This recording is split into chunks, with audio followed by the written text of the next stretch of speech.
Good evening. Yes, evening, all you white terrorist Neanderthal cave bitches from another mistas. How you doing tonight? It's just me and Makarov here tonight. At the moment, we should be joined in a few by a few other people, but I want to know how you doing, chat. Makarov, how you doing? Good morning, everyone, or good evening. So I'm pretty good. you're good. All right, Yeah, I'm with you. that's good. That's good. Oh, I see we have some new people in the chat. Hi, Coil, ZLS, Charles Gillian, and well, Rick Cleet was here, but I don't know where he has gone. So this is the monthly stream where I just shoot the shit with my supporters on Maker and supporters on Patreon. We're gonna have the Patreon supporters here at some point. Quill, yes, I am also exceedingly tired as well. Did you also get 4.5 hours of sleep last night? Anyway, we're just gonna shoot the shit for a few hours, and then I gotta scoot because I got. Oh my gosh, my day does not end until I pass out at like 3 in the morning. By the way, just so you know. It's been a long day, and it's not over yet. But it's like 1 where you are, right, Makarov? Exactly. Yeah. So it's worse for him than it is for me. Yes, I agree. It is a happy Friday. What are your plans for the weekend, everyone? Just in chat and right here on the stream. All one of you here on the stream with me right now. Makarov, I'm talking to you, man. Oh, Don't and worry, Joe I'm here. Lander has joined us. Well, Fantastic. hello. Hello, sir. Hello. So we're just shooting the shit right now. How is everybody in the hangout now that we have more than one person and it doesn't feel like I'm talking out of my ass? Just wonderful. A little That's good. tired. Well, considering my situation from today at work, well, it couldn't be better. That's good. Yeah. Well, at least no one's dying immediately. Which wait, okay, I'm sorry. That was a crass joke. Easy, Just slow, and painful death. It's well, the slow, painful death of life. Precisely. yeah, but I just realized that I made that joke the day after we had another school shooting, and I probably shouldn't because it might be too soon. Is it too soon? I feel like it's too soon. It's too soon. It's too soon. Okay, I'm sorry, guys. Probably. My bad. It comes out and I can't stop it, and then once it's out, I can't put it back in. You know how it is. It's like that huge schlong. Yep. That huge schlong. It's 41 feet now. Did you know? Growing and growing. So it just goes from the one side of the pants on the other, and then for the butt cheeks. No. This is the type of schlong that you can just wrap and wrap and wrap around yourself all you want, all the live long day. Like a rope belt. Yep. You don't need a bed. Just wrap yourself in the schlong. Oh yeah. I'm sorry. I'm very tired. Like I said, I got 4.5 hours of sleep last night. I was on Twitter until 3 in the morning arguing with our favorite Egyptian, Oakland the First. Well, you should have listened to my suggestion that I gave you. Mm-hmm. It is duly noted. ZLS, anyone saw this video on the shooting? I did not see this video on the shooting. Is there a video on it? If so, we're not watching it on the stream. I hope you know that, gentlemen. I'm sorry if I disappointed you. We're not going to do that. Did anyone bring anything special for Weebo? Article-wise, comment-wise, pop culture-wise, anything that anyone wants to talk about, it's fair game today. Except we're not going to watch the video. We just that would get me demonetized and community guidelines strike faster than showing porn on my channel, which we're also not going to do, by the way. Well, you got me all fresh out of ideas then. No porn, no shootings. I got nothing. Ooh. Unfortunately, nothing on my end. Not at the moment, anyway. All right. Well, guess what? That is why we have the Discord. Because people send me things all the time in the Discord. By the way, everyone, I'll post the link to the Discord in the side chat. The Discord is where all of the magic happens. The Discord is where I interact with everyone on a kind of daily basis, depending on how busy I am throughout the day. I do read a lot of what you guys post in there, except if it gets to the philosophy section. Jesus Christ, you guys are talkative in the philosophy section. Oh my god. Politics too, but like. Oh, please, can you please give me your comment on what the hell is going on in the philosophy section? Any So thoughts? what was going on? Oh my god, that's 50 comments that I have not read. What's going on in the philosophy section?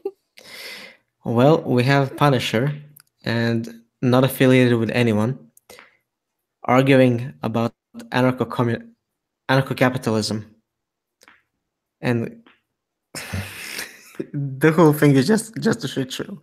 You have to read it. I'll have to read it at a later point, because that's 50 messages, dude. You can just trust me. You can just share the screen and zoom in on the chat. All right, how far should I go back? The last 24 hours. Oh boy, that's believe me. It's not that many messages. Believe me. The last 24 hours. Okay, so I'm at 10. It's at 10. So like maybe 8 o'clock last night, 9 o'clock last night.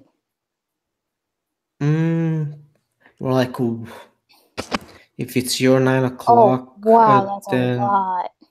It's a 3 p.m. 3 p.m. on my side. Oh, this started last Wednesday. I know. I mean, I'm telling you, these guys just keep going at it. Like this is ridiculous. Oh boy. Yeah.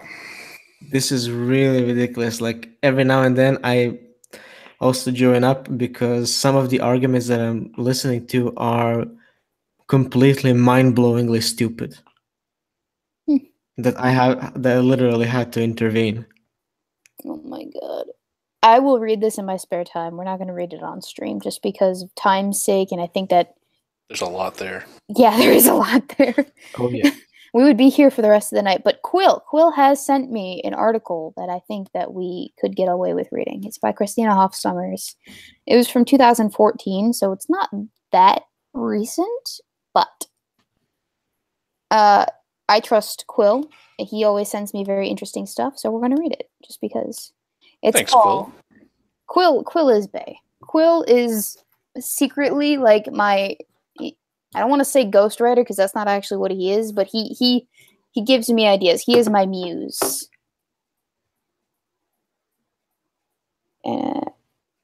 Scribe asked me to host tonight. I can't really do that, can I? Okay, so the article is entitled "Masculinity is More Than a Mask." As you can see, it's like from 4 years ago, so a while. And it starts off. Are school shooters and mass murderers born out of an aggressive emphasis on masculinity in our society? Oh boy. So when we said that we weren't going to talk about school shooters, I guess we were lying. Kind of came in sideways on it. Thanks, Quill. Anyway. Somebody would say karma. I don't think that's karma. I think it's just... Well, karma is a bitch. Yeah. So here, I have to present because otherwise it's gonna look weird for everybody. Present. There we go. Now it doesn't look weird. Okay. I'm still getting the hang of this whole streaming thing. Okay. So the trailer for filmmaker and feminist activist Jennifer Siebel's new documentary, The Mask You Live In, would have us think so. The recently released trailer has attracted 1 million views on YouTube. It argues that American boys are captive to a rigid and harmful social code of masculinity. From the earliest age, they are told to be a man. Don't cry. Stop with the emotion and man up. This guy code suppresses their humanity, excites their drive for dominance, and renders many of them dangerous. Just curious, gentlemen, because there are two of you, and in the chat, because I know there are a lot more of you in the chat. Does any of this resonate with you? Did you experience this kind of a thing as a child? The whole be a man, don't cry, stop with the emotion type thing? Because I know I did, and I have a pair of tits. A little bit, mostly from my grandfather, but never with stop with the emotion stuff. I was always allowed to be emotional, but I was definitely told to harden up. Yeah. Afterwards. Well, considering the environment in which I grew up in, being a man is something that you're basically taught from the moment that you are aware of yourself, basically when you're like 3 or 4 years old. So it's kind of a necessity. See, I feel like it depends on who it is you're raised by, because I was raised by a single father, and my single father is the electrician type. So he's kind of my dad's almost 60 now too. I think he's like 54. Yeah, 54 last year. He's going to be 55 this year. But he's the strong kind of, not antisocial, but doesn't socialize as well. Strong silent type. The strong silent type. He likes to relax. He's more comfortable in his own home by himself, not really having those deep emotional conversations with people. He's that kind of a person. And I was raised by that kind of a person, which means that I too have that kind of a personality. I emulate that in a sense, more so than I am, feminine in that sense, where I'm all about the emotions and the caring and the talking about your feelings endlessly to whatever. I'm not necessarily that type of person, but I don't express as much emotion in that sense, in the emotional sense. And it was because I was raised by my dad, not because he's a guy, but because that's just the way that my dad is. There are plenty of men out there who are completely emotional, and I've met them before. I mean, look at YouTube, the state of YouTube today, and Twitter. Who are the biggest drama whores on YouTube nowadays? I don't think that they're the female YouTubers in our little section of the internet. It's mostly the guys, right? I mean, definitely. Yeah. So especially Onision. I mean, come on. Oh my god. But there is something to be said about, these tropes or these generalities that we make about the sexes. I mean, sure, we can say that girls tend to be more dramatic, maybe cutthroat even, but I don't know if the generalities hold as much weight as we associate them with. Thank you, Muhammad Ali. Tyler Oakley, yes, very, very drama-driven. Just in general, like I said, you could think of a host of different, what's the word I'm looking for? YouTubers from different genres who are guys who are into that whole emotional type shit, who are dramatic and talk about this stuff all the time. Well, they also tend to be a little more confrontational than the women do. Women tend to be a little more behind the scenes, like say backstabby. Oh yeah. Well, that's the nature of. Okay, so in that case, yes, we have the general gender generalities that you kind of get, because each person, each gender addresses drama in a certain way. As we know, men are more confrontational. They don't mind getting up in people's faces if they want something. That's just their way. Whereas women are a little bit more emotional in that sense, where they are more attuned to a person and how it could affect them. They are, I don't want to say people pleasers, but in a sense, that's what I mean. Well, Jake Paul fits perfectly in that description. Thank you, Lady77, for the $2. So this is why you're ignoring my DMs, JK, LOL. Well, yes, this is why. I'll DM you later, man. Jesus. Sorry, you were saying? As I was saying, Jake Paul absolutely fits the definition. And it's not even important which sex he is. Oh gosh, don't even get me started on Jake Paul. Alright, we're gonna read this. We're gonna read this before you bring up the other Paul. Because there are two of them. The corpse fucker. Oh wow, that was left with you. Wow. that escalated quickly. Okay.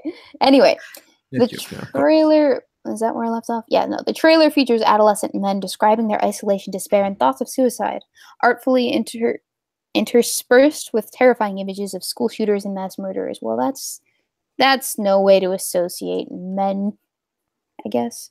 I admire Newsom for using her considerable talent to advocate for boys, but I worry that she is less concerned about helping boys than with re-engineering their masculinity according to specifications from some out-of-date gender studies textbook. The trailer is suffused with males are toxic ideology, but shows little appreciation for how boys' nature can be distinctively good. The mask you live in is scheduled to be released later this year. Let's hope there is still time for edits. You know, I feel like we should watch the trailer now just because, you know, that would make sense. We need some context. Absolutely. Let's get on that business. Look, we're watching. Hey, look it's Weeboception. You see that? Sorry. Oh yeah. Trailer. Okay. Okay. So tell me if you guys can hear this. Let's roll. Stop crying. Stop with the tears. Don't cry. Be kind of a dick. Can you hear it? Yes. Okay. I'm gonna start over. Barely. You can barely hear it? Barely. Yeah. Try increasing the volume. It's all the way up. Mm. Up. In that case, hit it. Okay. Actually, chat, can you hear it? You just want to make sure that they can hear it. Because if not, then that's an issue, I guess. Because I've done this before on live streams, but okay, I'll just play it. Stop crying. Stop with the tears. Don't cry. Pick yourself up. Stop with the emotion. Don't be a pussy. Don't let nobody disrespect you. Be cool and be kind of a dick. Always keep your mouth Nobody shut. likes a tattletale. Bros come before hoes. Don't let your woman run your You life. a bitch. What a fag. Get laid. Do something. Be a man. Be a man. Grow some balls.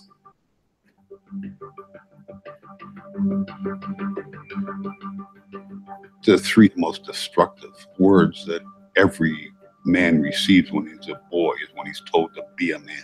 We've constructed an idea of masculinity in the United States that doesn't give young boys a way to feel secure in their masculinity. So we make them go prove it all the time. Within their peer group culture, each of them is posturing based on how the other boys are posturing. And what they end up missing is what they each really want, which is just that closeness. In good times, guys are Just curious, but do you guys actually want closeness? Is that what you're all about?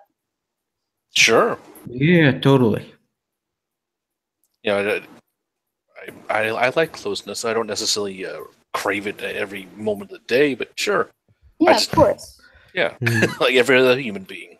Yeah, we're humans, and humans are social creatures, so of course they're going to crave some sort of social interpersonal connection, but not all the time necessarily. I mean, come on. No. Anyway, you want me to play it or anything else? Well, I mean, I got to go back to the guy's comment where three worst words a guy can hear: "Be a man." That's absolutely bullshit. It's not conducive to. It's complete nonsense. Yeah, it is.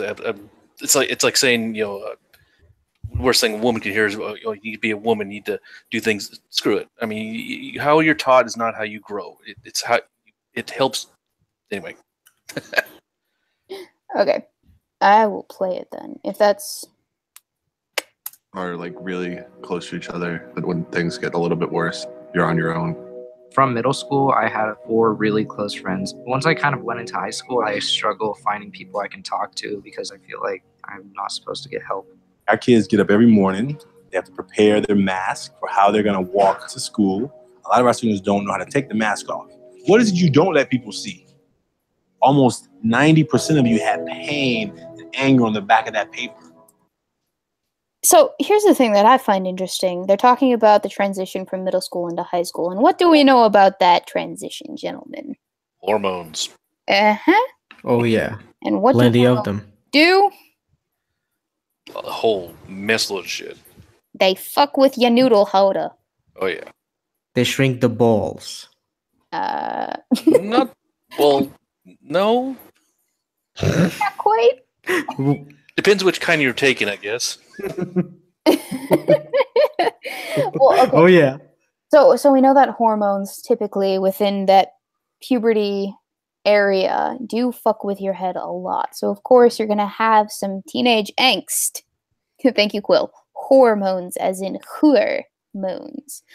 So you're gonna have all of that Yeah. There's going to be confusion. You're trying to find out who you are, what your identity is, because you're in that crucial moment of your life where you are being told you have to decide who it is you want to be. There's a lot of pressure, heartbreak, sexual frustration.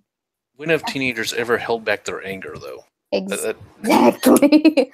I have a teenage Exactly. brother right now, and he has no problem at expressing himself. Mm-hmm.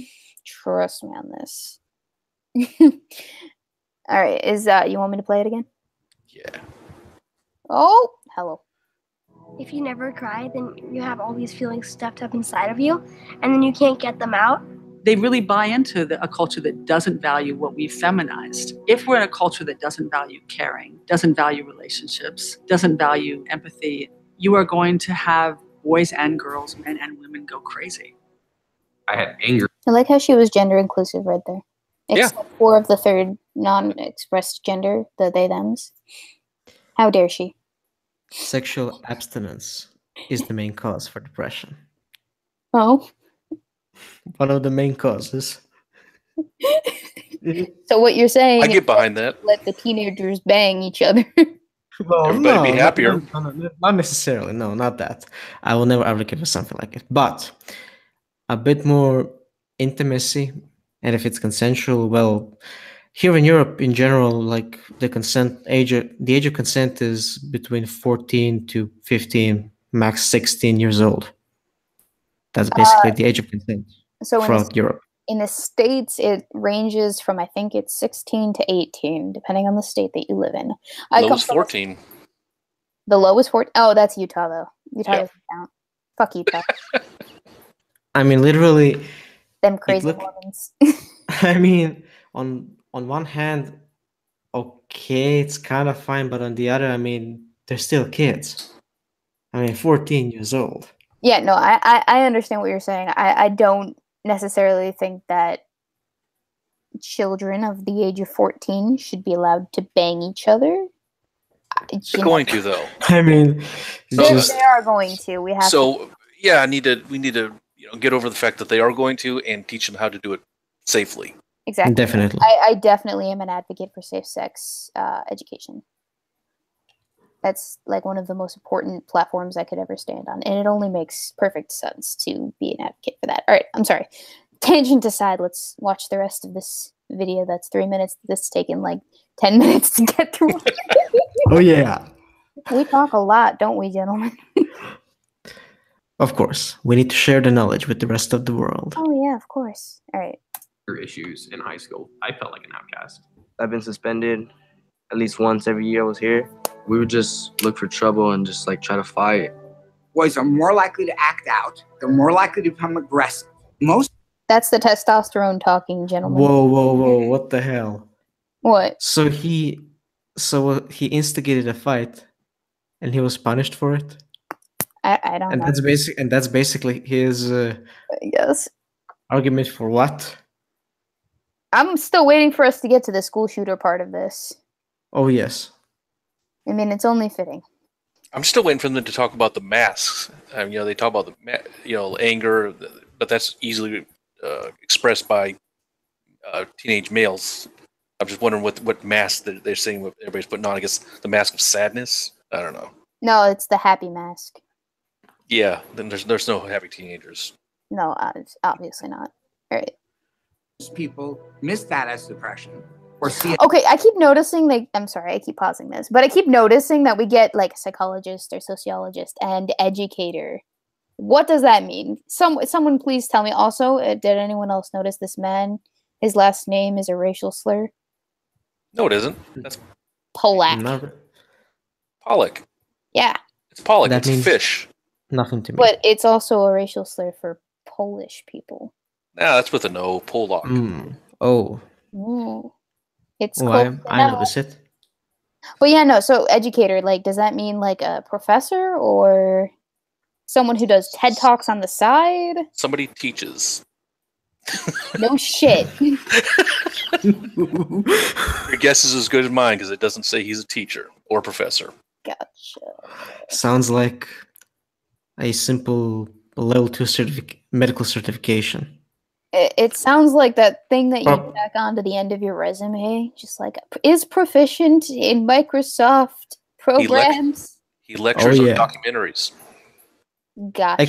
Expert on Adobe products. Sir, just because you've spoken in a documentary trailer does not make you an educator. Let alone a doctor. Well, I mean, he probably went to school for that title. We can give him psychologist, but educator, I'm not so sure about. In America, anything is possible. See, here's the thing, because like he's a psychologist and an educator. My thoughts were that those who can't teach, or those who do something about teaching.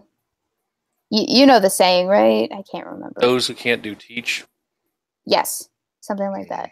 I'm So not he sure. can do both. He can do and teach. Isn't that an oxymoron? Anyway, just my rando thoughts aside. Sorry to detract the conversation. I've just prolonged this, haven't I? Okay. We'll play it again. It as a conduct disorder or just a bad kid. I felt like just giving up on life. I actually had suicide thoughts in my head at 6th grade. I felt alone for a long time, and I actually thought about killing myself. Whether it's homicidal violence or suicidal violence, people resort to such desperate behavior only when they are feeling shamed and humiliated or feel they would be if they didn't prove that they were real men.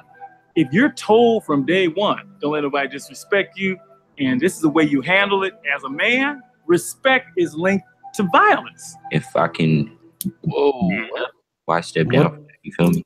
Sorry. Respect is linked to violence. Okay. To be a man? No, I don't think so. I've never felt the need to go out and shoot somebody so I can prove my manhood. I have. I'm just kidding. Just kidding. It was a joke. It was a joke. FBI, if you're listening, I'm serious. That was a joke. She's already in a school. They don't let me have guns here anyway. It's fine. I can't do much. I'm sorry. That was a bad joke. It's too soon. It's still too soon. Bring the knives then.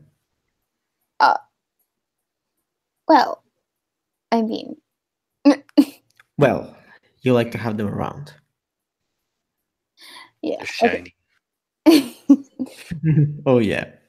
I'm also not allowed to have those here either. ... But I wanted... What was I going to say? Oh, yeah, that's right. They're the school shooters. Now, I like how they've equated this whole aspect of masculinity. And by like, I mean absolutely loathe how they've equated this whole aspect of masculinity with school shooter types. Because, I mean, like, for every single school shooter picture you can bring up to talk about toxic masculinity, I could bring up just as many pictures of women who have killed their children in effort to discuss toxic femininity too. Now, can't I? But those don't get publicized as much because, well, you know, mass killings are a little bit more of an issue. But yeah, no, sorry. Anyone want to add something? I forgot what I wanted to say. Me too. I'm so Damn sorry. it. And James Cooley, Weebo can only do a little damage. Well, damn it. Oh, yeah, now I remembered. I mean, basically, I don't know what needs to happen. Like, does the America need another Oklahoma City bombing? Does someone need to, you know, blow up an entire building, kill like 1 million people before? I think we're good. You know, I don't think we need that. It could just be my bias talking, but I don't think we need another bombing of any sort. I'm Well, good. Are you good? I'm good. Well, I'm definitely good. Okay. Then I will finish off the last couple 20, 30 seconds of this. It's like instinct. So man up. Man up. Man up. Man up. Hold some fucking balls. Act like a man. Be a man. Be a man. Did I hear Alex Jones in there? Sounded like it. Yes. They used I think the so. Alex Jones clip. Oh, Why wow. is this kid's face in a square Because on he's top got of his own body? Oh, I don't know. That is weird. Maybe it's because it's his mask on top of him. There we Yes, you can see it Oh, clearly. maybe something's materializing. Hang on, give it a sec. For my kids, I was going to end the There you go. There it is. masculine narrative here.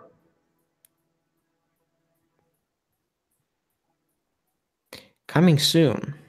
Mhm. So, where's the real thing? Oh no, it's out. It's been out for years. Yeah, it's been out for a while now. Let's look at the comments. Well, isn't it nice to see everyone respectfully discussing the issue in the comment section? Oh wait, apparently that's not the case. As we can, Most likely. let's see if we can find something truly cancerous here.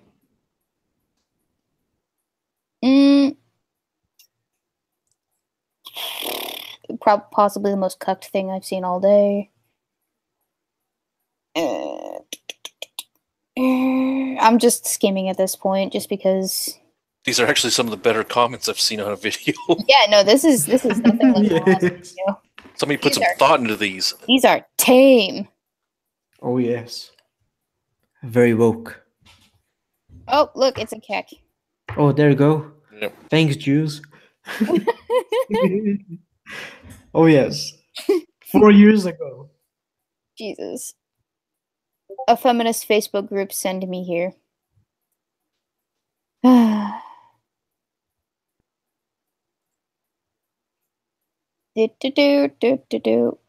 See, I'm not seeing anything like truly cancerous yet. I'm actually disappointed. God damn it. All right, let's go back to the article.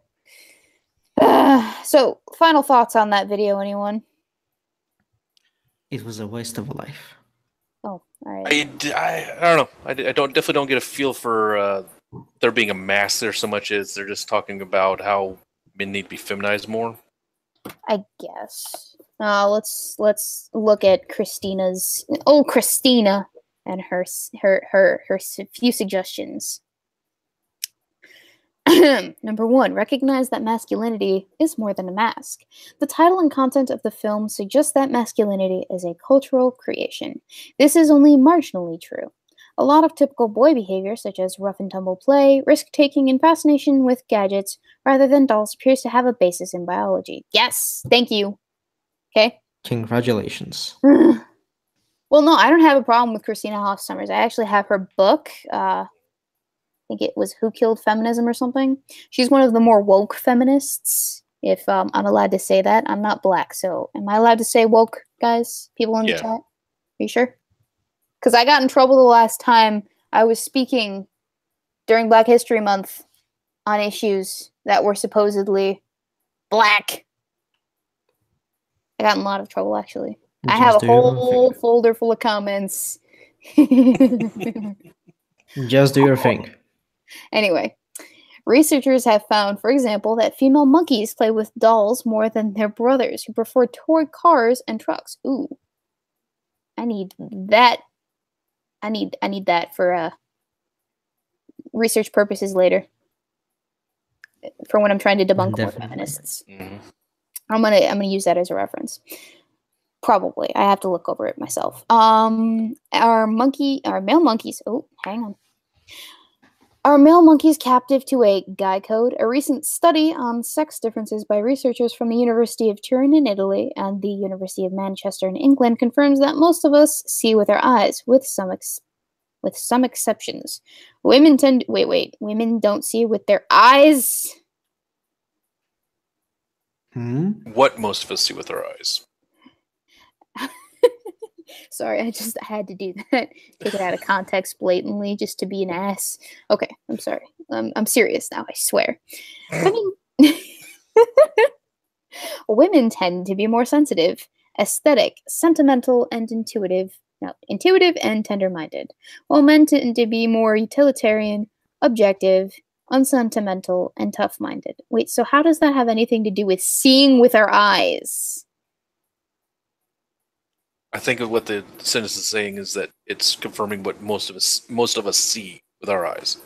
Through the feminist lenses. What we already know, what we see intuitively. Oh, okay. See, this is why I shouldn't read things that are See, because you're obviously not a woman because you're not intuitive. obviously that, and also I had 4.5 hours of sleep last night. Thank you, Oakland. God damn it, Oakland. That's gonna be my new catchphrase. All right, I'm gonna say it in videos now. Anytime something bad happens, I'll be like, "Damn it, Oakland." It's gonna be. Oh yes. Where I need to write that down. It's going on a sticky note.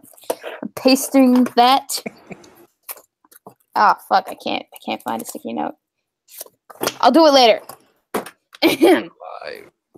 We do not yet fully understand the biological underpinnings of these universal tendencies, but that is no reason to deny they exist, obviously.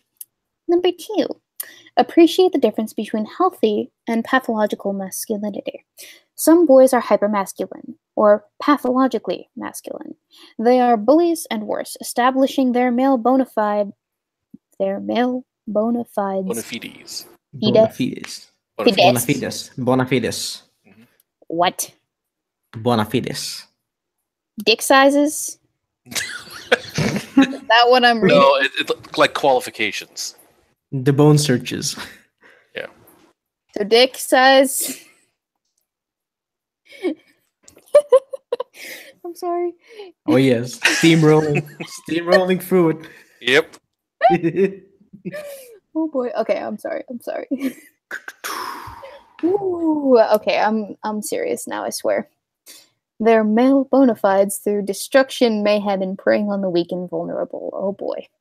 But most boys Evans, oh my god, that's not Evans. I've never read that in my entire life, and I've read the Odyssey, so that doesn't qualify me for anything. I'm just bragging.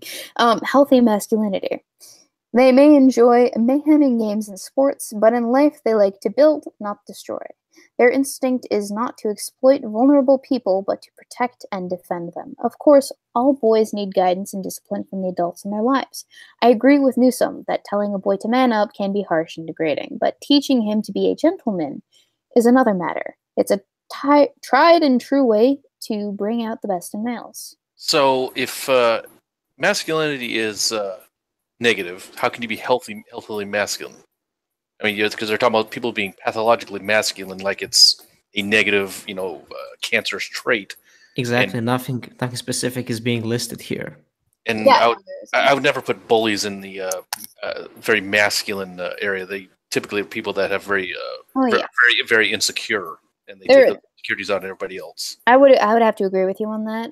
Typically, bullies are the beta cucks of most situations, namely because they are the type of people to prey on the weaker aspects of humanity. I mean, you see the same thing with sexual predators. They tend to prey on easy people who are easily picked off and who are easy to manipulate and stuff like that. Same thing with bullies. A bully is usually someone who has been bullied themselves by someone else who is also a fucking beta. So I wouldn't say that bullies are necessarily masculine as well. But again, they're using masculine at the start of the paragraph as a negative thing. Hyper masculine, pathologically masculine. At what point do you cross over into healthy masculinity? So it's not defined. Yeah. I wouldn't say that bullies are pathologically masculine. I would have to say that if I were to... Masculinity has nothing to do with bullies. It's just they're pathologically insecure. I would have to go with your...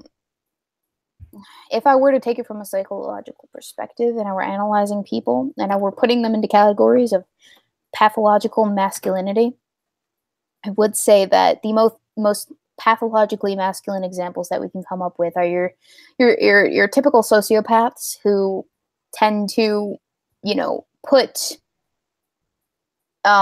efforts in success in terms of, doing better than everyone else, or just hyper analytical and stuff. I would put those type of people, the businessmen who are ruthless and stuff, who put making money above all else in life. Those are the pathologically masculine ones because they've essentially all but separated themselves completely from any emotional connection to, you know, anyone that would deter them from that kind of financial gains in a sense. And that's not me saying that businessmen and people who are successful are serial They're just sociopaths. They're in a state of complete emotional detachment. Yeah. No, you have to realize that sociopaths come in all different varieties. They're not just ruthless killers. They are also ruthless businessmen. It's a lack of empathy. They have a lack of empathy, and that lack of empathy allows them to do extraordinary things. And that's not me saying, oh, these are so cool, awesome things that you're doing. It's me saying they're doing things that the average normal human can't or doesn't want to do, in a sense. Does that make sense? Am I being clear enough? Yes. No one's gonna take me out of context and be like, Basic definition of a weirdo. not necessarily a weirdo, more so an outlier, in a lot of ways. I don't know, weirdo. It's easy to spot.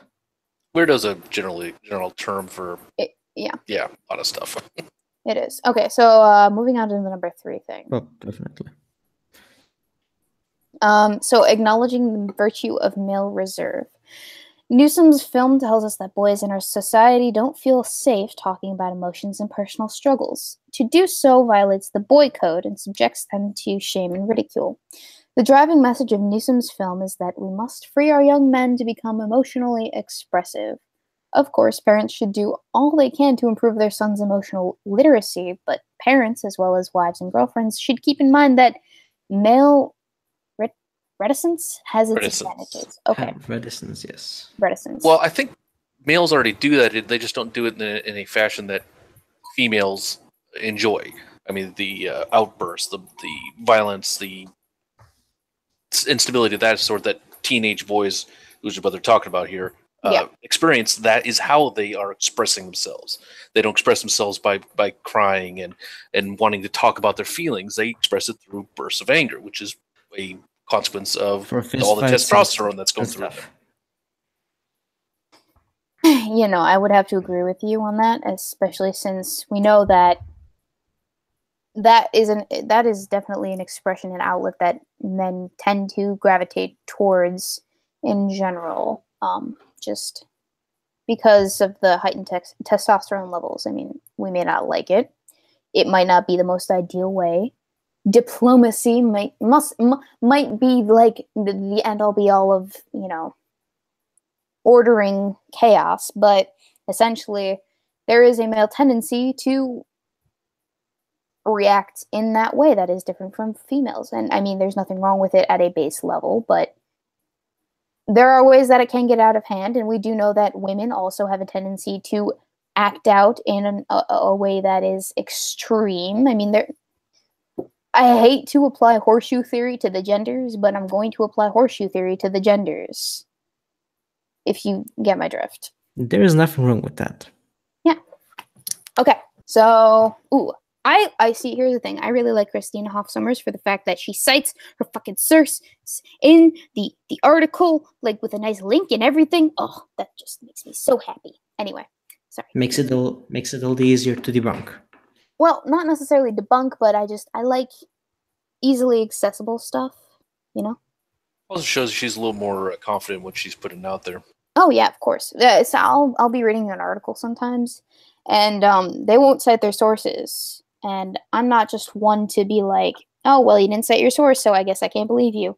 No, sometimes I go looking for the source and I find it, and I find that it doesn't actually say what they think it says, or it says the exact opposite of what they think it says, or the source itself is utterly fucked. It depends. I've gotten into interesting shenanigans that way. Anyway, so continuing on. A 2012 study surveyed and observed nearly 2,000 children and adolescents and found that boys and girls have very different expectations about the value of problem talk. Ooh, this sounds interesting, she said with sarcasm. Girls were more likely to report that personal disclosure made them feel cared for and understood. Boys overall found it to be a tedious waste of time. Oh my god, and weird. I hate to be that person, but that's exactly how I feel about personal disclosure. It is a tedious waste of time and weird. Like I think it's weird. Well, I mean, and again, that goes right back to the psychology of boys and girls. Boys want to just fix the problem. Girls want to talk about it, and that they don't even care if it gets fixed sometimes. Oh my god, yes. Thank you. You understand the struggle, the never-ending struggle. Do you know how many women in my life I have had to sit through the dramatic renditions of their whatever problem for hours and hours and hours? And I'm just like, in all of this time that we've been sitting here talking about this, you could have been out there solving this issue to begin with. Woman. Yeah, but then they wouldn't feel better about it.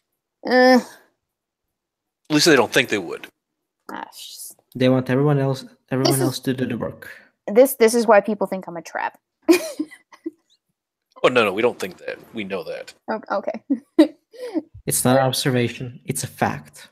A scientifically provable fact. I read it on the internet, so it's true. Did you Wikipedia that shit? Absolutely. Okay, gotcha.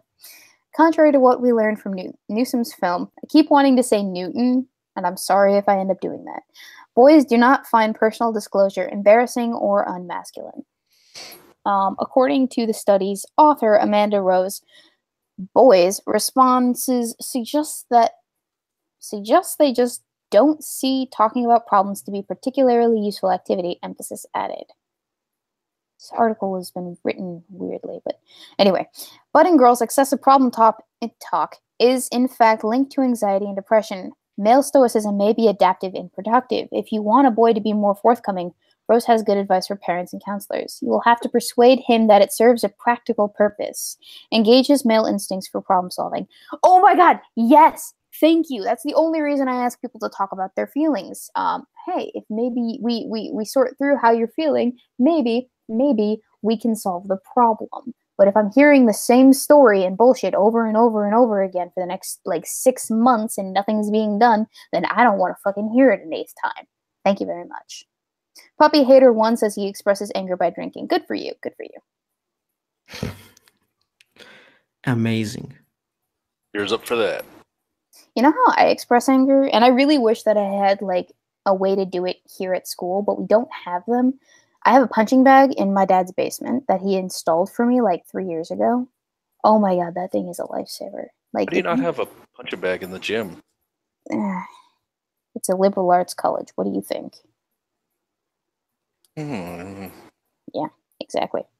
They cut the budget for defense classes too here. So not only are they not teaching women how to actually handle the sexual assaults that are supposedly so rampant on campus, they're also not teaching the women how to fend off attackers, would-be attackers, in the case of sexual assault. So there's that. Oh, also they're blaming the male victims of potential sexual assaulters for being biased against gay people because they don't want a creepy guy in the fraternities. But that's a story for a different time. But Weebo. You don't have to teach women how to defend themselves. Men just need to not rape. Oh, you're right. How could I be so silly? Teach men not to rape. They won't, obviously. It's so simple. How could I have not seen this before? But just remember, you have to remember, it's not a rape when a Muslim does it. That is a rule that needs to be universally applied. So if I invoke my Shahada, it's not rape when a Muslim. It's not rape. It's not rape. Can I get that on a t-shirt, please? I will wear that to gender studies class ASAP. Nice. Exactly. Anyway, sorry. Number 4. Make clear that most boys are psychologically sound and resilient. The mask you live in gives the impression that the average adolescent boy is severely depressed. In fact, clinical depression is rare amongst boys. I could have fucking told you that, and I don't need a fucking study. Jesus Christ. National Institute of Mental Health data shows that the prevalence of depression among the 13 to 17-year-old boys is 4.3. Among girls of the same age group, it is 12.4. Well, I also could have told you that. Have you met age girls? Oh my god. Yeah. Sorry. Blech. Moving on. Newsom's film reports that every day in the U.S., 3 or more boys take their own lives. Suicide is indeed primarily a male disease. A male disease, does it count as a disease? I feel like that sounds like it's just something that you come down with one day and then you like fine the next or something after you get some antibiotics, and suicide is a permanent solution to a temporary problem. You don't just it's chromosome inheritance. It can be put as a disease because you can take medication to not have suicidal thoughts. That's the only loose way I could put it in there. I don't know, man. If someone's that dedicated to contracting suicide, I'm sorry. It's just that's a really weird way of phrasing that. A male disease. So is being murdered contracting suicide? Oh yes. I approve. I approve this message. Contracting suicide. I'm not murdering you. I'm just contracting your suicide. Yeah, that school shooting that happened. That's not a school shooting. That's not a mass murder. That was a contract mass suicide. Oh my god. I'm sorry. Continuing on. You guys are gonna get me demonetized, community guidelines strike, and just all of this other stuff that I don't want to deal with this week on top of my comment section. The community will provide. Oh, thanks, guys. Among 10 to 24-year-olds, 81% of suicide victims are male. In 2010, a total of 3,951 young men died by their own hands. Jesus, that's fucking masturbate. That's a lot. I'm sorry. Male suicide is a much neglected scourge, and Newsom's efforts to raise awareness are admirable. Still, in a nation of nearly 33 million boys, that means that the percentage of boys who commit suicide is close to 0.01%. Each of these deaths is a tragedy, but it helps no one to pretend that suicide is typical male behavior. And that I agree. But I would 0.01% is not typical. Yeah, no, I that obviously, but what I'm saying is like, she only took a group of 10 to 24-year-olds, which is 81%. But if I'm mistaken, it's a lot higher amongst the other age groups as well, isn't it? Actually, I think that's a age group with the highest amount. Are you sure? Or percentage? It's pretty high. I know that. I would think that older men, specifically with regards to veterans, I think it's actually younger veterans typically are. Okay, so the highest is right here. As of 2016, the highest. Okay, so this is what? This was from 2013? 14. Okay, so this is from 2014. So we can actually see right here, based on these statistics. So we have 25. Sorry. This is 15 to 24 years of age. This is the second highest rate. We see here that the highest rate of suicides is of that of 85 and older. 85 and older. Which totally makes sense. I mean, because as you get up there, you know how it is. But yeah, so as I was saying, it's... Yeah, definitely, it happens. The rates are higher as you get older. It's not just a boy issue, it's a male issue in general. So that's one thing that I was kind of iffy about with regards to Christina's article. Anyway, see, because you get to that point in your YouTube career when you just like, you see a statistic and you're like, that seems like it was cherry picked. You know, I'm pretty sure it's higher. Yes, it is higher. There you go. Especially when you're talking about male issues and someone's like, male issues, this, and that. And I'm like, my dear. Sorry. Precisely. I think she also used that area because this film focuses on teenage boys. Well, yeah, no, of course. But still, just in general, male suicide is definitely an issue that we should be addressing. Because I mean, here's the thing: if there are a select number of men who are depressed throughout their lives, or what have you, from a young age, or maybe they become depressed as they get older, that's kind of a progressive thing. I mean, because you don't. Now, I'm not. Normally when you have someone that depressed, there are two ways that it's gonna end. Either he's going to get so depressed that he's going to commit suicide, or he's going to become a serial killer. And there are fewer and fewer hermits today. So.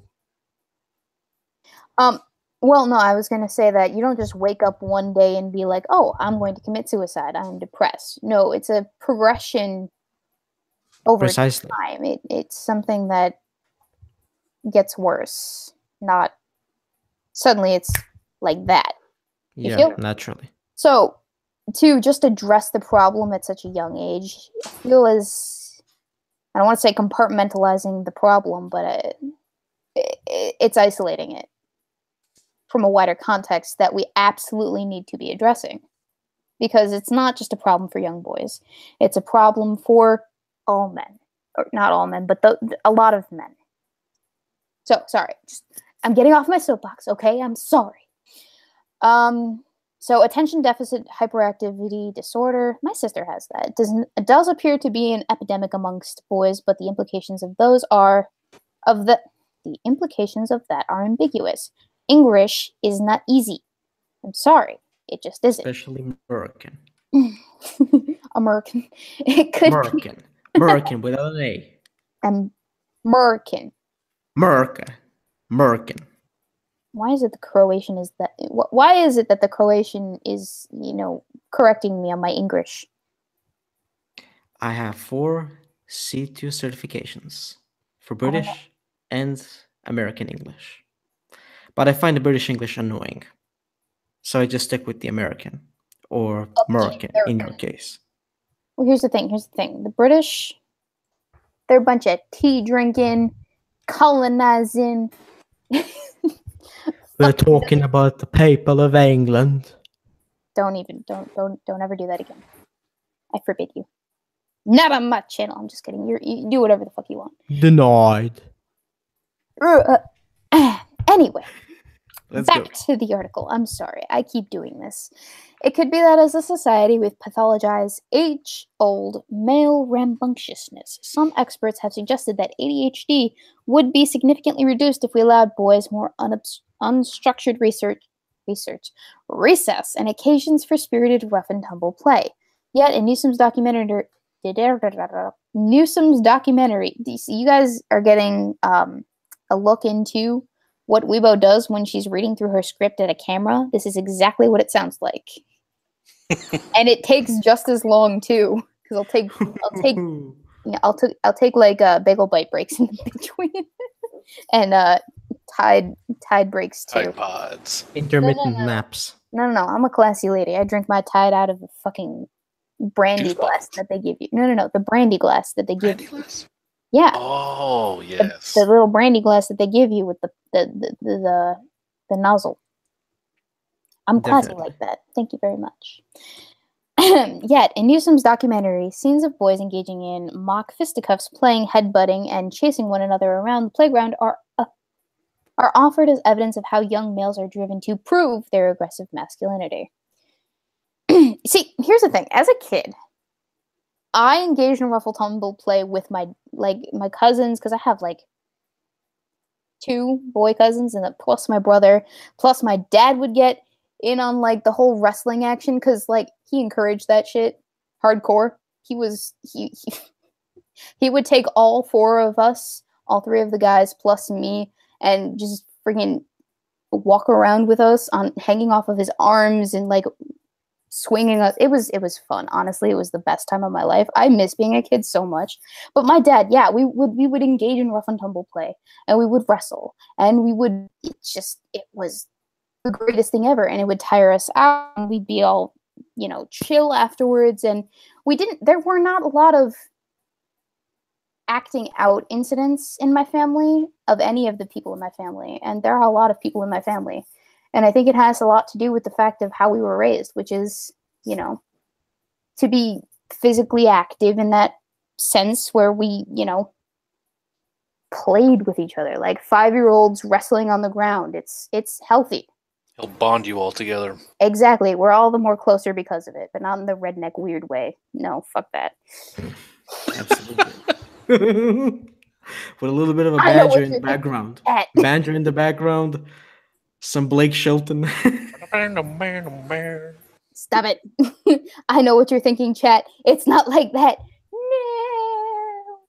I'm sorry. Anyway. Anyway, something interesting and magnificent has happened. Have a look in the Google chat. Oh shit. Something very interesting. Oh shit. Oh shit. We have liftoff.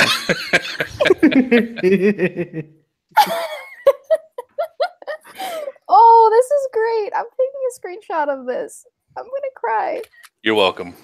Aww.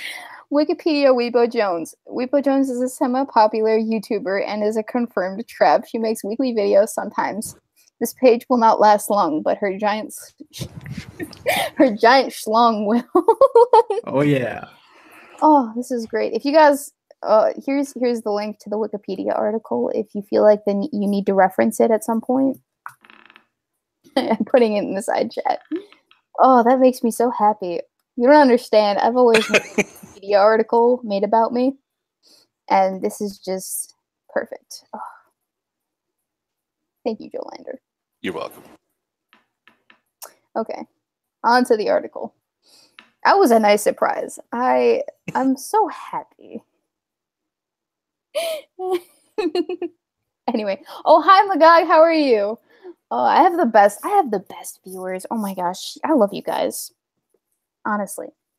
Sorry, I'm having an emotional moment here. It doesn't happen often, but it happens every once in a while. I can't help it. I have a pair of tits. Deal with it. Sorry. Okay, back to the article. It's okay to get wet on the stream. It's okay to get wet on stream. Sploosh. Oh my god. I'm not that kind of streamer. Just remember, we must be able to hear the waterfall. If we don't hear the waterfall, then it's not worth it. What about the mac and cheese sound? Hey, works for me. Does it count? Well, technically, well, okay. I'm sorry. Okay.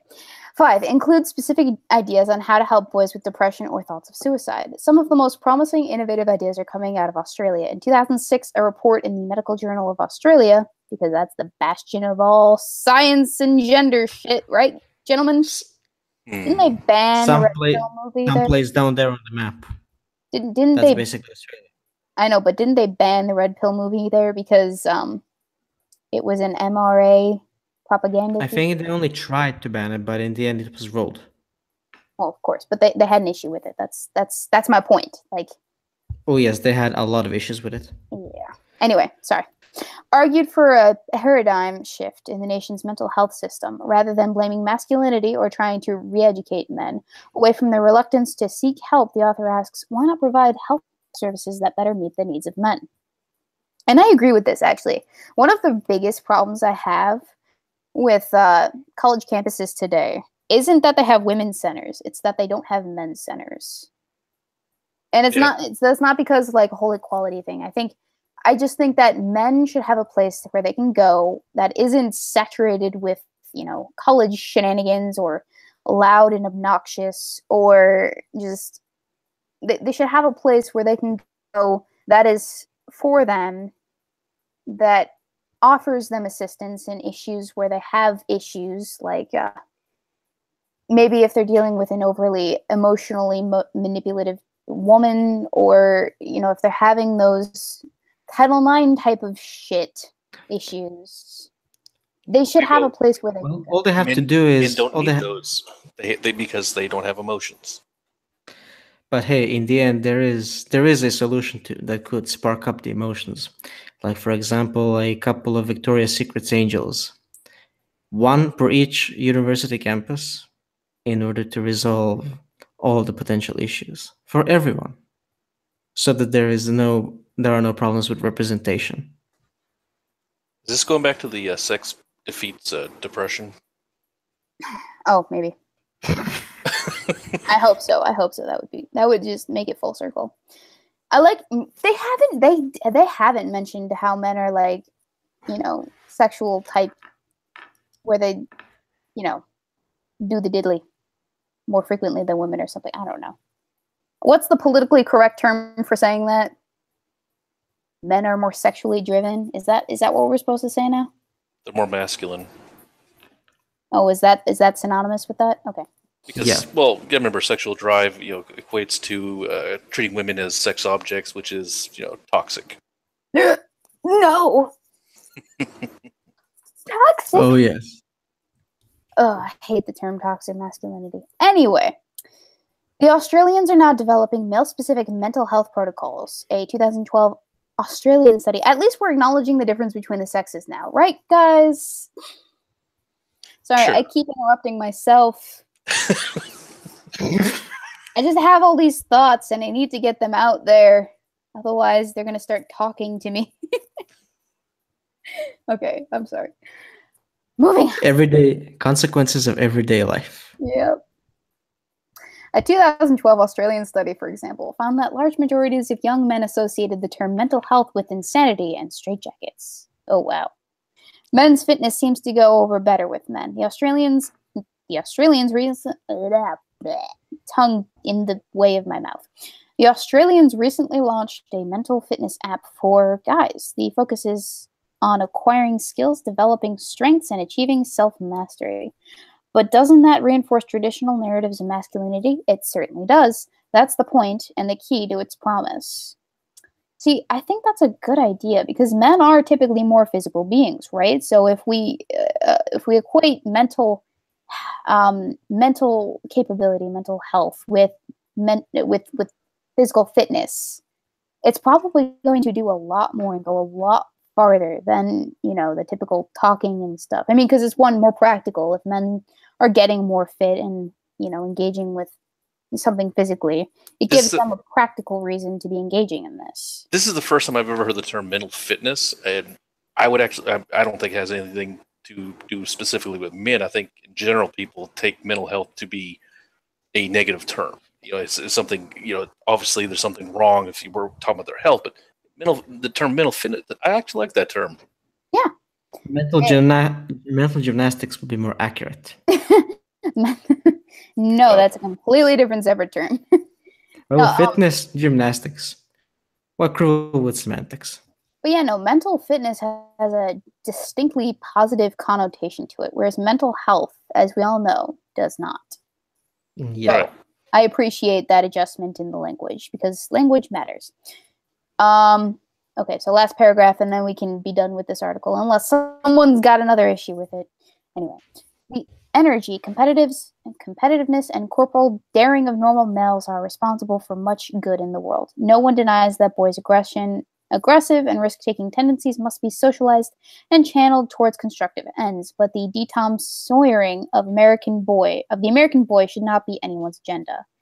I am sure it's not Newsom's. Yet her film in progress suggests otherwise. So we should probably look at some actual reviews on the film itself. Should we? Sure. Absolutely. I couldn't remember the name of the movie. Nope. Just chill it. We live in. We live in? Yeah. Reviews. People can't type.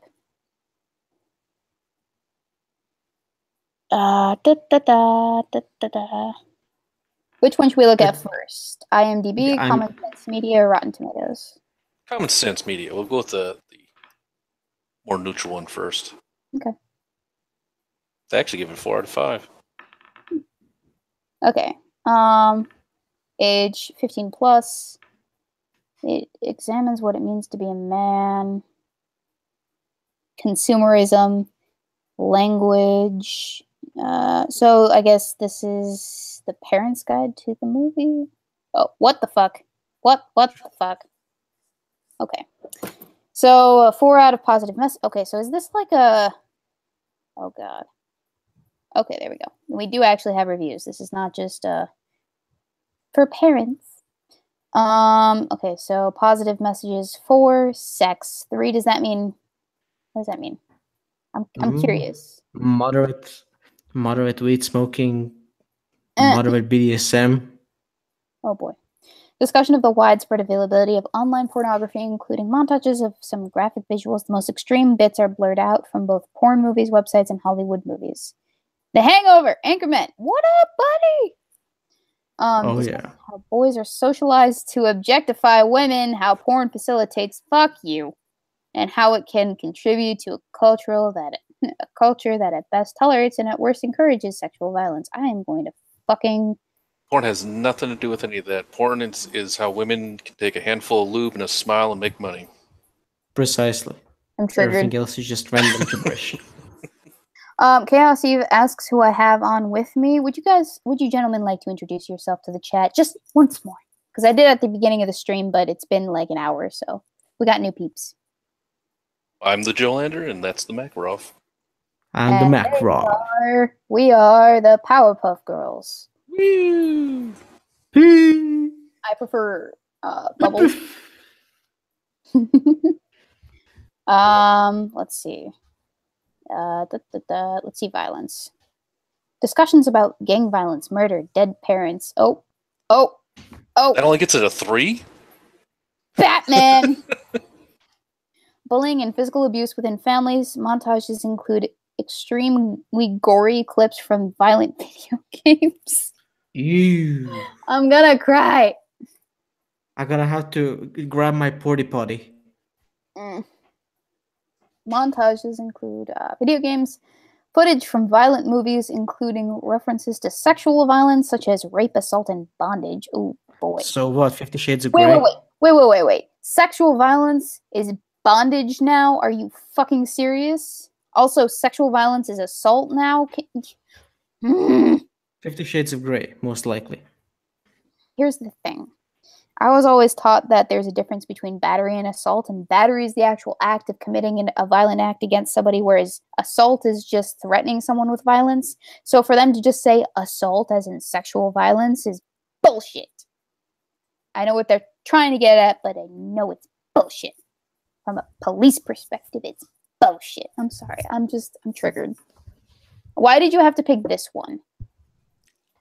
It was just a 1 out of 3. God damn it. It sounded very neutral, actually. Yeah, it sounded neutral. It sounds neutral. Anyway, news snippets relating to domestic abuse, fighting, and references to sports violence. Glimpses of weapons, guns, more. References to talk of suicide and self-harm. Oh boy. Nothing but pure gold. You know, I feel like language would be equally as triggering. Oh. Frequent strong language, including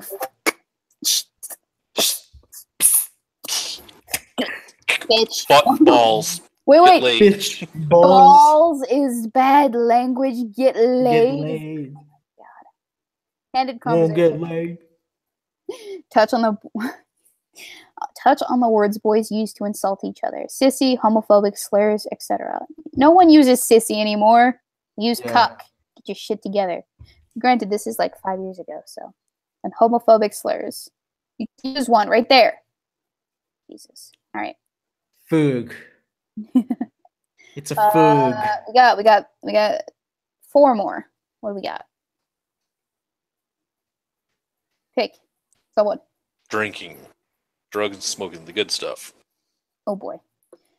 Lots of discussion about how and why teenage boys start to drink and take drugs. Partying montages include scenes from movies, TV shows, and real life. They're drinking and taking drugs, and in some cases are clearly very wasted. You know, girls do this too. I go to college, and It's pretty rampant here. Girls are pure as the driven snow. Yeah, they are children of Jesus. I Obviously. mean, sure. On American college campuses nowadays, you appear to be organizing pajama parties and you're drinking kids' champagne. You know, So- we actually got a funny story. One of the sororities on campuses, before my time, they got kicked off of campus for one specific reason. All right? They placed their Prosby students, you know, the ones that are looking to be recruited into the house, the sorority house. They took their Prosbys and they sat them on the dryers and the washers in the laundry room nude. And they took a marker and they circled every single part of the women that jiggled that wasn't supposed to. And That's pretty wretched. That's very intense. And that's women for you. Mm-hmm. That was an entire fucking house of women. I don't want to fucking hear this. Men objectify women. Bullshit. Women are evil. Women are evil. I don't like my gender. And it's not because I'm a misogynist. It's because you shit crap. Shut up. You can't prove anything. It's all internalized. You can't prove anything. Anyway. What's the positive role model one? Many of the interviewers that was I made that with my mouth, by the way. That was not my butt. I said that on stream. That's what you I fucking said that on stream too. This thing's very hard. This is what I get for hang out here. Are you trying to be creepy or what? It's working. Just a little bit. Let's go. Let's get it. Let's keep it going. Many of the interviewees share heartfelt stories about other men who had strong positive impacts on their lives, as well as intense stories about men who weren't there for them or whose expectations led them to believe they weren't good enough. You know, my mom left, so that's the only expectations that ever failed me. So my dad was the only one who cared about me. Anyway, the featured teachers, athletes, and other experts. Hang on. Teachers, athletes, and other experts on what? On fucking what? What they meant to say was educators. And other educators. No, they already said a form of educator right there. Who make it their mission to help boys fully express and understand themselves are extremely admirable. Good for them. All right, I'm done. I'm done with all the interesting stuff is gone. So we're going to look at the parents. There are... Oh, educator and parent. Oh, boy. Where'd it go? Definitely talking about an expert on a Stevie Hawking level. It's a must-see, gentlemen. It brings so much empathy to my understanding and awareness of growing up a boy in our culture. Why? What? Okay. It also provides hope. Hope that we can do better. Can someone please think of the children? Will someone please think of the children? That we can do better. And that there are so many ways that parents, coaches, media, etc. can advocate and act to make the climate of masculinity healthier for all. Now I have to see this movie. I think I'm going to watch it and do a review. Oh, it's only... Okay, so here we're going to have another educator and parent. 1 star. 1 star, age 18 plus. Oh, Yes. shit. Another politically correct, culturally popular, load of bullhawkery. Well, at least it was, That was a very disrespectful statement. a must-see for anyone having any role in the development of young men. Oh, boy. A must-see for anyone with boys. This movie has a frank discussion about cultural expectations of boys and men in the U.S. and tries to challenge them. And that's it. There was one more. There was this one. Every parent should see this. I've been waiting for this to come out on DVD, and it was well worth the wait. You didn't see it in theaters? Fake fan. Sorry. I disagree that it's for 15 plus, however, as the issues this documentary addresses are part of every young boy's life. It's a perfect movie to watch with your tween or newly teenaged son. Yeah. And helps lead the way into discussion in everything from mental illness, sexual pressures, violence, and the need to connect with peers and family alike. What do the kids say? Victoria's Secret. Oh, the kids say absolutely fuck. Okay. Well, that's enough of Common Sense Media. IMDb or Rotten Tomatoes, gentlemen? Let's do the tomatoes. Tomatoes are always good. 100% objective. All right, so the top critics, 60%. We got a 74% for our audience score. I don't know about you guys, but I tend to enjoy the audience score a lot better than not enjoy it. It's much more realistic, of course. Yeah, the audience score is a lot more merit than the critics score, and I say that knowing that. Where the fuck do I find it? The audience actually gave it a 3.9 on average.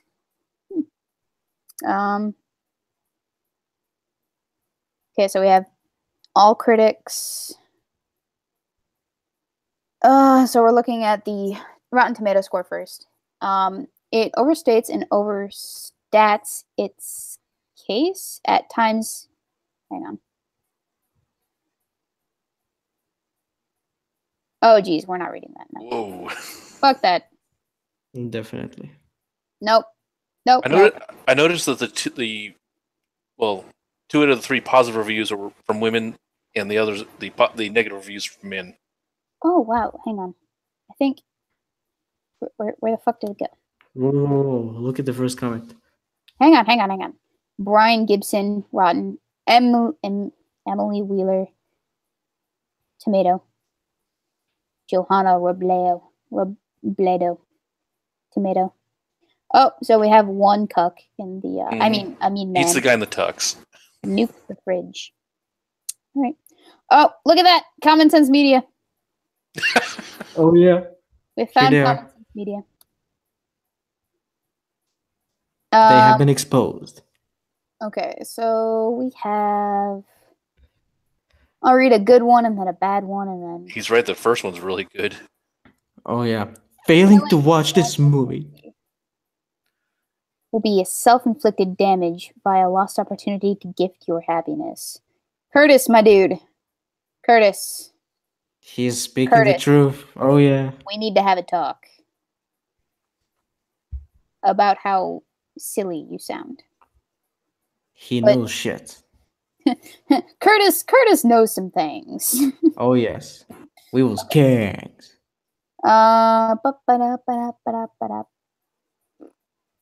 Should I read? Oh my god. Whoa. Anti-male, anti-human, anti-science, anti-face, anti-bio abuse, corrosive, postmodernist, utter bull, Marxist, feminist. This is a bunch of... Alex Jones. Look Not too much Alex Jones in this. Yeah, Jonathan. I don't think the movie's that bad. Jonathan, I need you to get off the internet for 5 seconds, please and thank you. Okay, moving on. Bye, Jonathan. Oh, here's a 3-star. Starts out interesting but gets repetitive pretty quick. 30 to 40 minutes would be an okay length for this documentary. But then it wouldn't be a documentary. It would just be an episode of reality TV. Right? That's how long reality TV lasts. Absolutely correct. Hey, anyone know Spanish? That's not Spanish. Well, I learned Italian for 4 years. That looks like Portuguese. That's Portuguese. Never mind. We're not. Don't even. Yeah, definitely. Portuguese.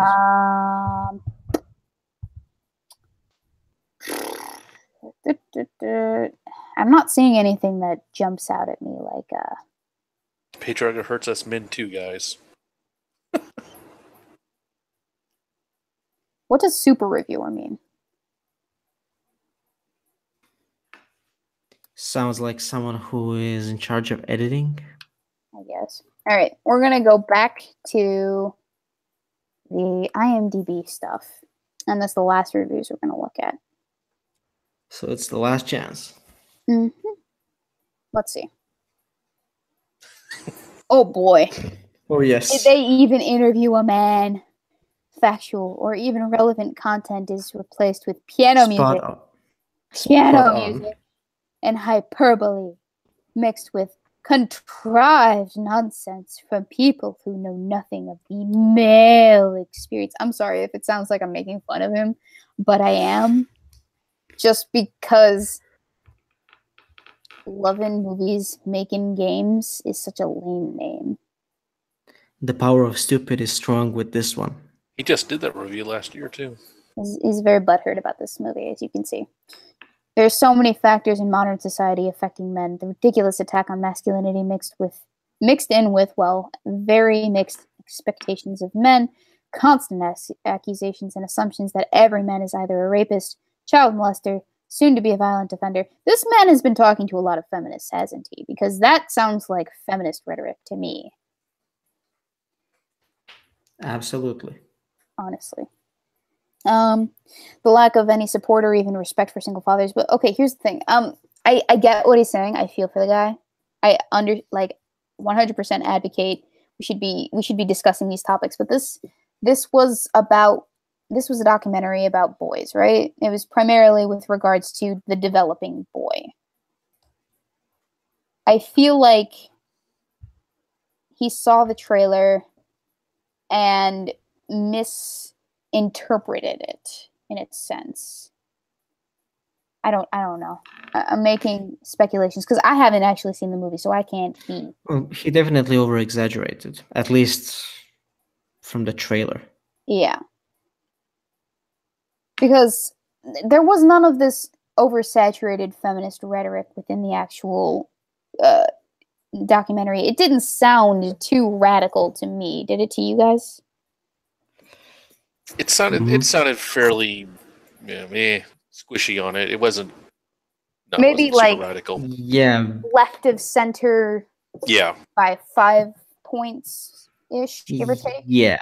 Something like that. Like it had good intentions, but it was slightly misguided in a sense, which, I can understand. I mean, everyone has their interpretations of the data and how things should be done and shouldn't be done. We can have that discussion, sure, but I mean, first off, you have to be willing to have that discussion, and in order to have that discussion, you have to be willing to listen to the other side.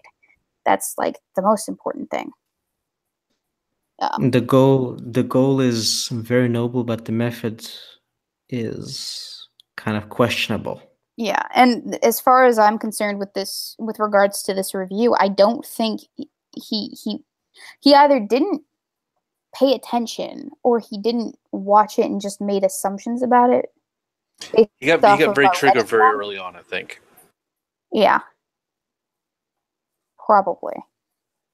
Because he definitely goes right off the script real fast. Yeah, he does. So I think I do have to watch this documentary just to make my own assessment of it, but from the looks of it and Christina Hoff Sommers' analysis of the trailer, it didn't seem all that radical to me with respect to what this guy is saying. I mean,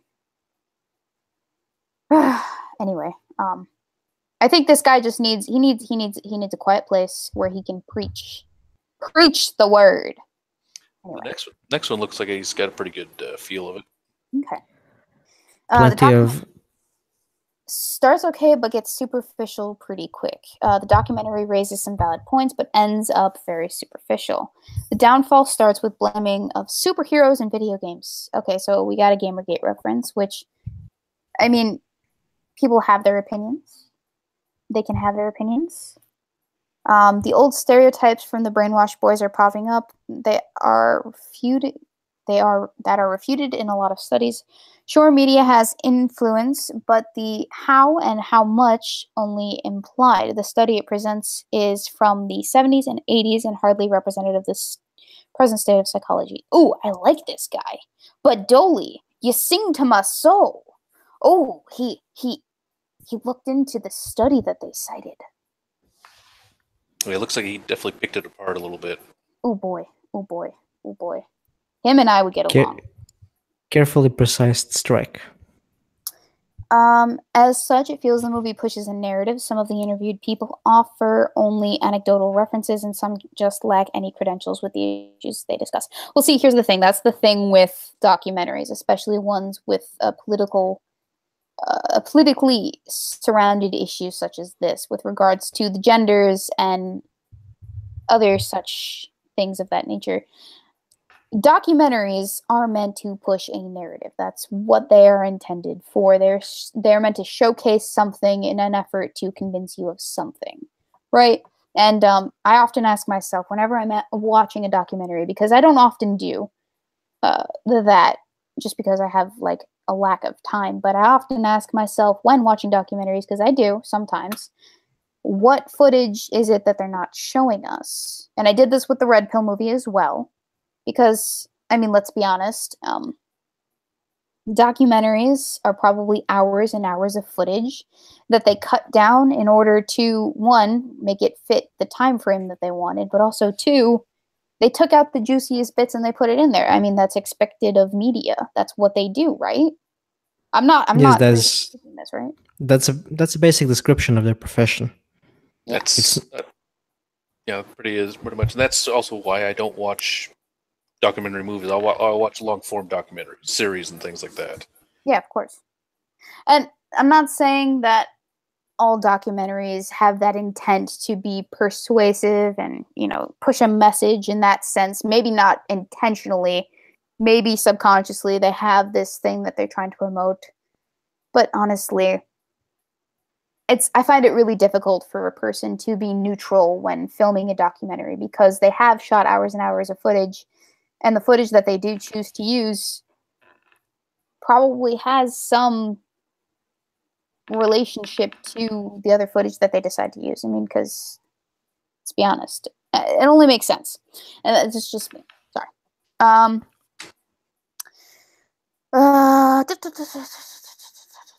Some of the interviewed people offer only anecdotal references, and some just lack any credentials for the issues they discuss. So you mean the educators? Mm-hmm. But at times it feels weirdly constructed, as with the vilification of porn segment. Even Philip Zimbardo only conjures the old outsider stereotype, and an extremely bold statement like violence against women is an epidemic proportions. Sorry. Wait, hang on. They used Zimbardo? As in the Philip Zimbardo, one of the most famous psychologists. The one and only. Am I reading this correctly? They Philip had Zimbardo? Okay, so he, honestly, like, if they used Philip Zimbardo, then they had some credentials to it. But still, he says, only conjures the old outsider stereotype, an extremely bold statement like violence against women is at epidemic proportions, is not supported by any historical figures. Questionable feminist terms like rape culture, entitlement, and privilege are thrown around. Well, of course, we can't take your word at face value, Badoli, because I'm pretty sure you're a male, and you don't suffer from these things, obviously. Duh. I'm just kidding. I'm sorry. Just throwing around random terms. Yeah. The main topic of this film is very important and current, and at times it seems the film is highlighting the right issues, but ultimately it loses itself in general attack on anything that it perceives masculine. I wish it were more suitable in the approach and better researched and balanced. Okay. So I like that review. That one seemed pretty well-rounded. That took effort. He delved into it. Balanced and straightforward. Huh? Balanced and straightforward. Yeah. It was good. We got another. What a load of BS. Simply promoting the idea of third wave feminism that it is in reality a type of special privilege for women. Women achieved equality many years ago, and you never see conservative women held up as an example of female empowerment. Why is that? No, the time for identity politics is over. Time for a merit-based society. Okay, so We have another person on their soapbox with the rhetoric. Sounds like one of, he sounds like one of Sargon's pilgrims, liberalist pilgrims. I wouldn't go that far. Maybe. Maybe if you throw in a British accent to this, like simply promoting the idea of third wave feminism that is in reality a type of special privilege for women. Women achieved equality many years ago, and you never say conservative women held up as examples of female empowerment. Why is that? No, the time for identity politics is over. Time for merit-based society. You sound Full like stop. a gay Englishman. He went through a couple different areas even. No, honestly, you sounded like a gay Englishman. Is Don't this they what all? you want to tell us?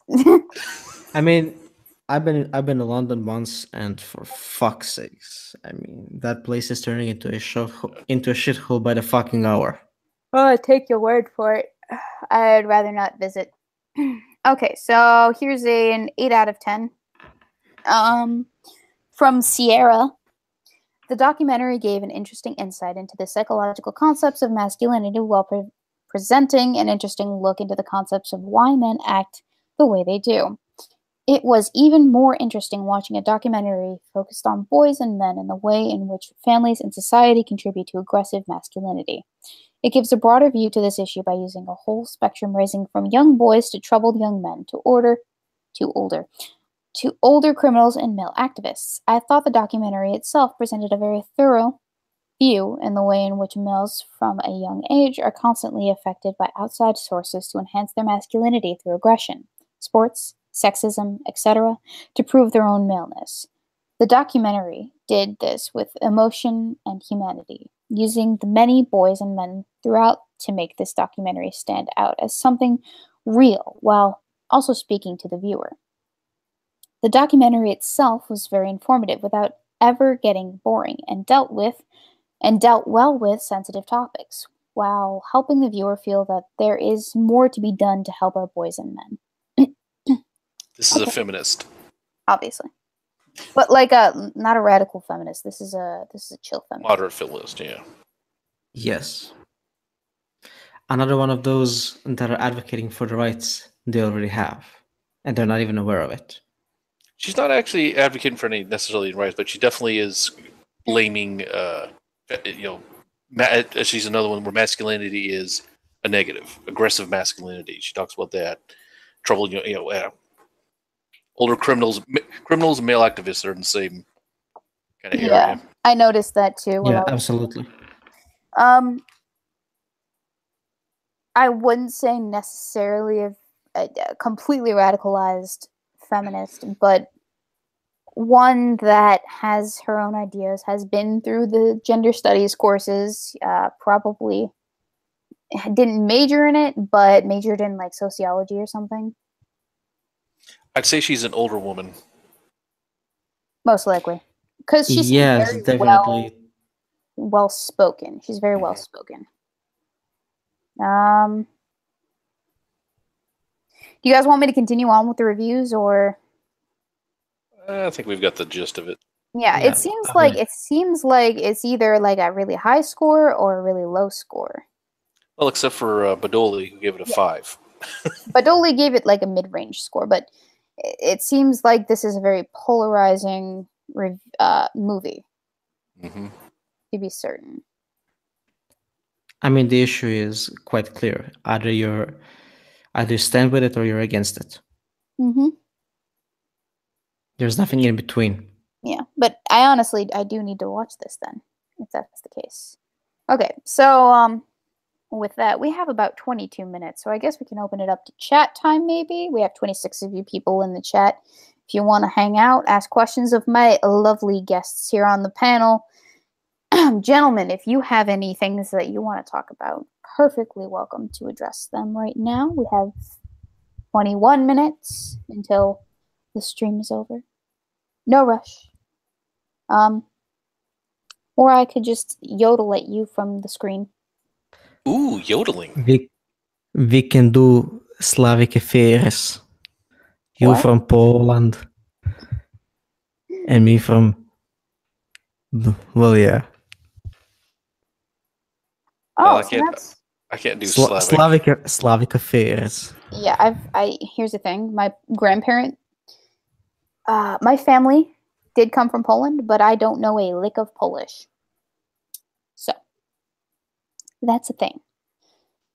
Dakota in the chat with the hard-hitting questions. Holy hell, Weebo, what are your religious beliefs? Okay, so, so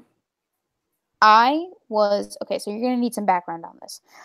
My father raised me Episcopalian. However, my mother raised me Christian. However, at the ripe age of 6 or 7 years of age, I believe, I was a very intuitive and questioning child. So, at the ripe old age of 6, I actually asked my parents, after they divorced separately, I asked them this question, because it didn't make sense to me, the timeline of the Bible that I had been taught by both of them at different times.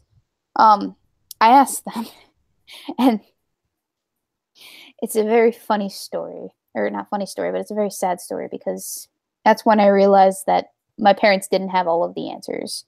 I asked them, if the Bible is real and the timeline is the way that it is, according to the Bible, I asked them this clarifying question, like, okay, so the Bible is legit, right?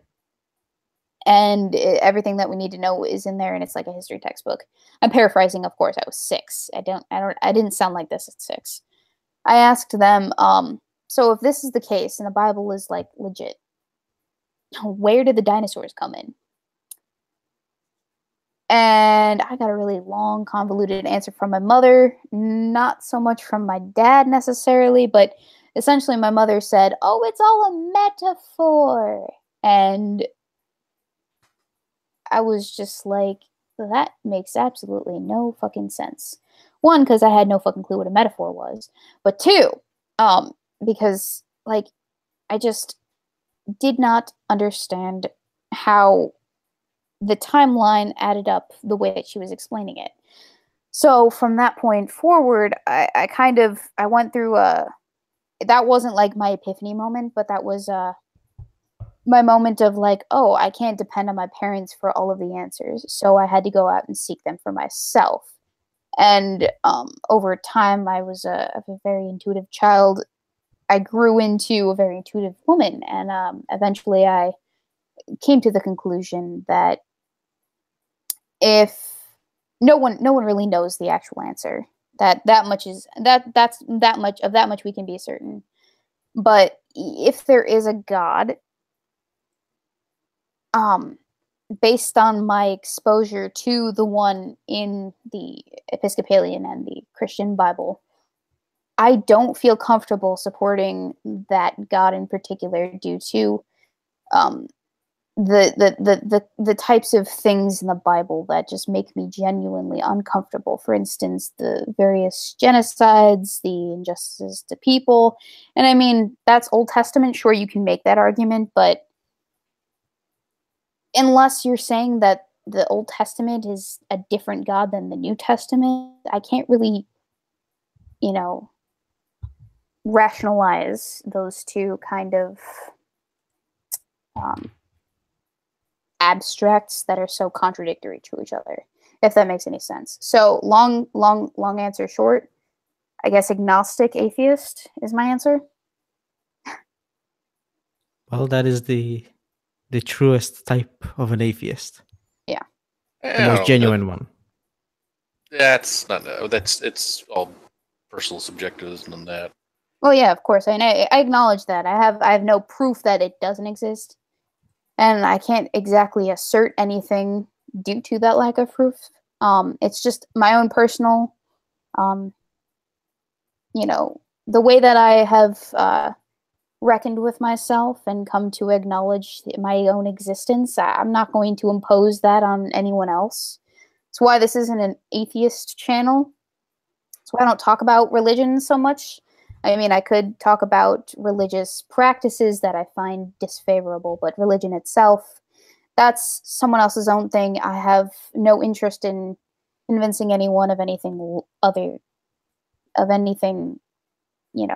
just in general. It's your own thing, whereas mine is my own thing. So long as you're not infringing upon my rights and I'm not infringing upon your rights. We can live in a happy, copacetic existence. And I'm cool with that. And I hope that you are. Well, you can always take a shot at the Buddhists. I've never seen anyone make a video on them.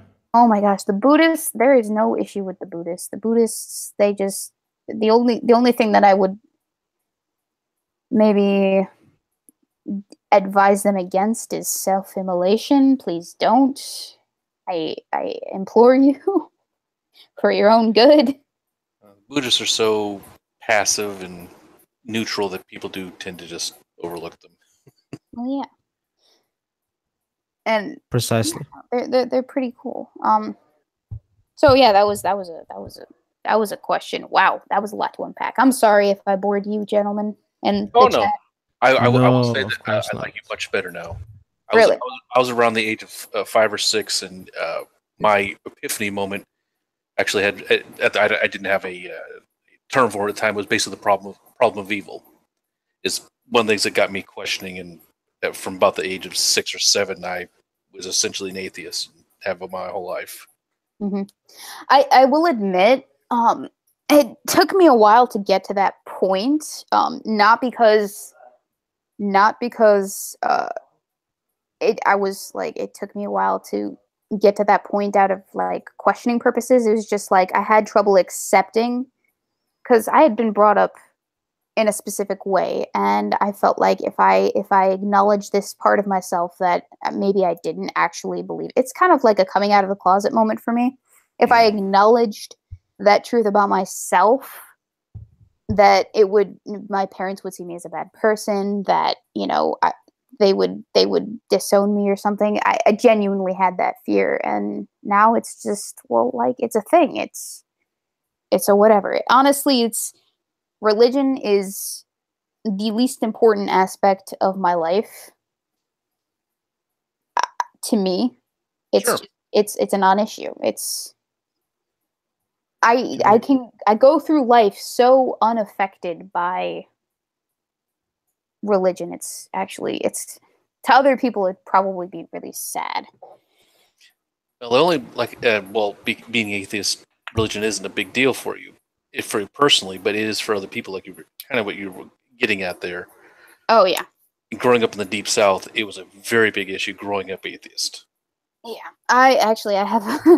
Oh boy, I have a crazy grandma. Actually, I have plenty of crazy grandma stories, but my crazy grandma, she's hardcore Catholic, and that on its own is like not an issue, but the way that she asserts it and goes about engaging with people is a little bit unsettling.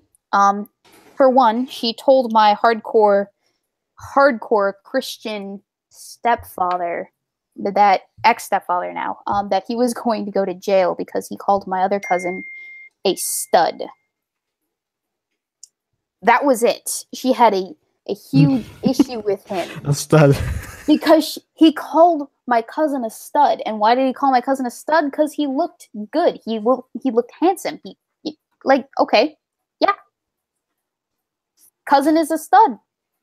Ooh, we had a couple of these morons back in my neighborhood. She's not a moron. She's just very passionate. Okay. I mean, very passionate, a little bit loopy in a sense, and very, very driven. Luckily, she just recently got married. Yes, I know my grandmother just got married. And her new partner kind of grounds her in a sense, which is good. Well, there you go. She managed to compound her feelings and turn it into a marriage. I suppose. John L in the chat brings up a little point there you could maybe discuss.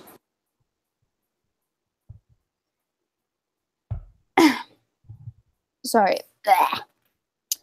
I've been talking for 2 hours straight and reading articles and talking more. So I'm Rabbit Tide Pod. Come on now. Rabbit Tide Pod. No, what did I say? I said I drank Tide out of a brandy glass that they provide you like a freaking classy lady. Thank you very much. Raise that pinky finger. Oh fuck yeah. Exactly. Oh fuck yeah. Ugh.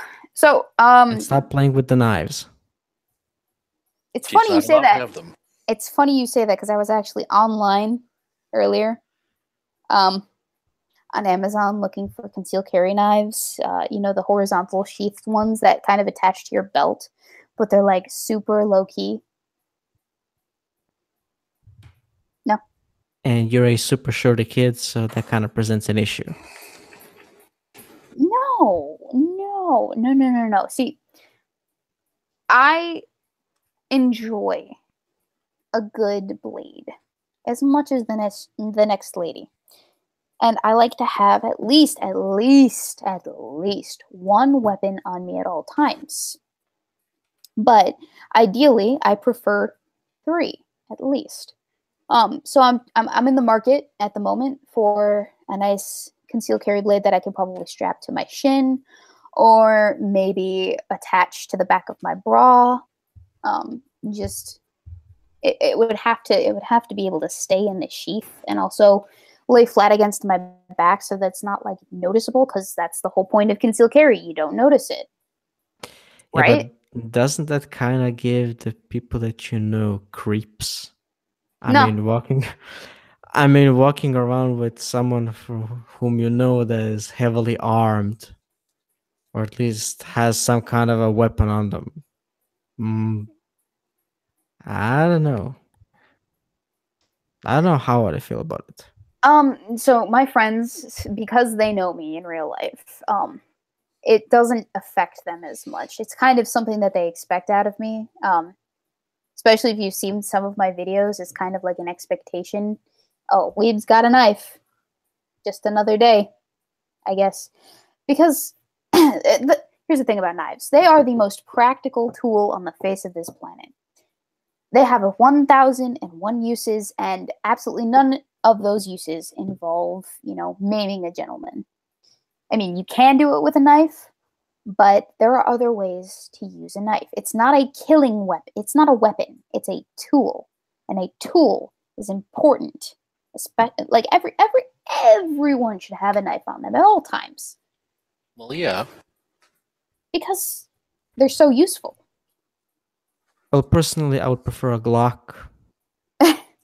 Yeah, but try opening a can of beans with a Glock. Yeah, exactly. Easily arranged. And still eat them afterwards. Piece of cake. Trust me. That I'd like to see the video on. As long as someone is willing to invest it. I will go shooting this summer, and I will take a video of it. How's that, gentlemen? Still think the knife's easier to get the beans open with. True. You know, somehow seeing you fire from an assault rifle, I don't even know if that's physically possible. Considering the, size and all that.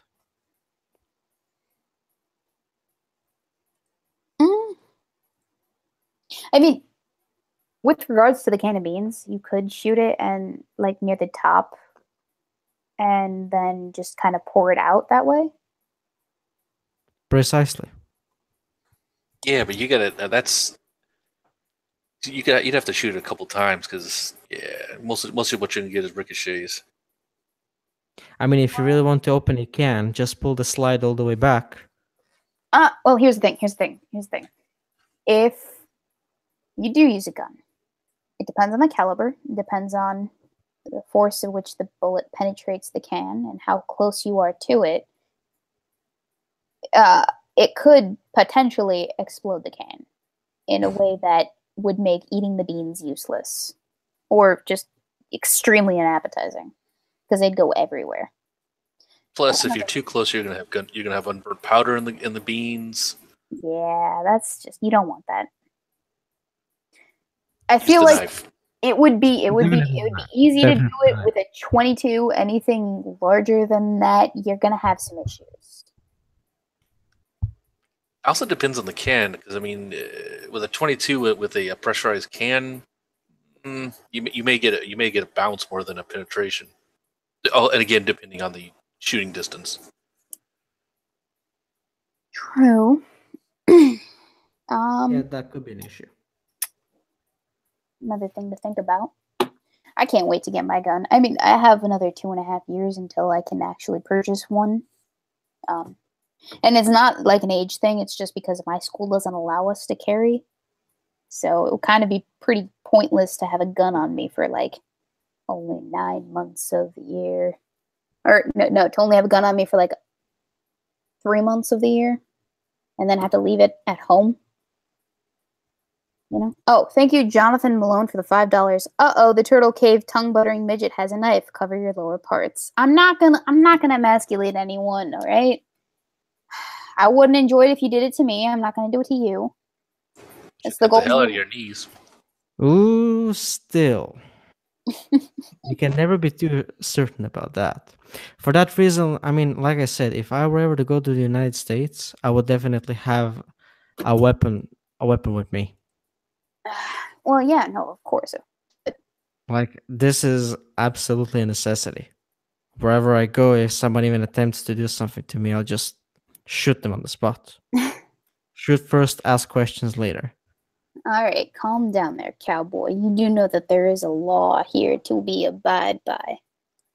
Well, forget about the law. For example, take this situation, for example. See, I'm coming from a Slavic country, so getting around these sometimes, foolish questions is really a bitch please level of passing it. Like for instance, he comes in and says he asks for an idea. I say, my good sir, me come from Russia. Have ID in the Hotel Manhattan.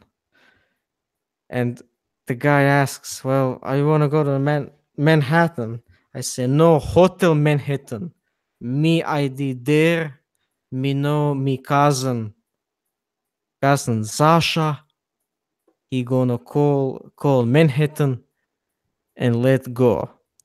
By that time, they would already realize that they're either speaking to a dummy or a complete fucking retard. So they would just let go. After all, like, they have much better things to worry about than retards. Oh boy. Or perceived retards. King Sobieski says never leave witnesses. Now, Precisely. there's an idea. Thank you, King Sobieski, for facilitating mass murderers everywhere. Dead people can't testify against you, says Charles Fowler. Jesus. You guys are going to make me get demonetized. Thank you very much. Although, I suppose I don't have to read your Community will provide. I wish I learned Polish. And I keep getting text messages from people. I'm sorry if you didn't hear the ding. I will move that. Don't even try. I mean, I'm coming from a Slavic country, and for me, when I hear Polish, if I take a closer look at it, if I'm paying attention, then I could understand a lot. But when it comes to writing, it's just gibberish. It looks like gibberish, it acts like gibberish. I mean, there's even a video, I think you'll be able to play it here. I'll send you a link. Okay. Just in a moment. I tried learning Polish. It did not work out very well. Okay. Why are the Poles so woke? Well, because it took them 130 years to get their country back from foreign invaders, and then after that happened, foreign invaders came and fucked them in the ass on both sides. Again. And definitely play it. I think people. Oh, so sorry for interrupting. That's why. Definitely, I think you'll be able to play it here. I mean, it's in a language that's not in English. So, well, I have like 2 minutes left. So is it? Believe me, it's very short. It's 1 minute long. Oh, okay. Believe me, you like it. Okay. This is the definition. This is Polish humor, basically. Hang on. We're gonna close out with this lovely thing. Grzegorz Brzęczyszczykiewicz. Exactly. Brzęczyszczykiewicz. Grzegorz.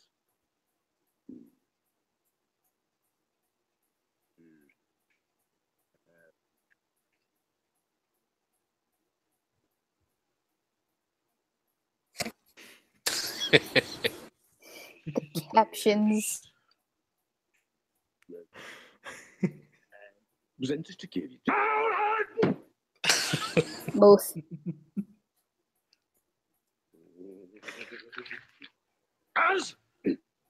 Als? Jawohl. Zeig das sofort auf die Maschine.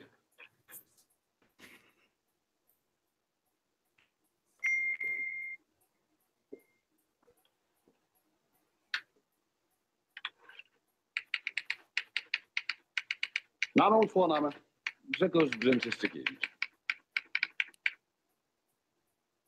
Wie?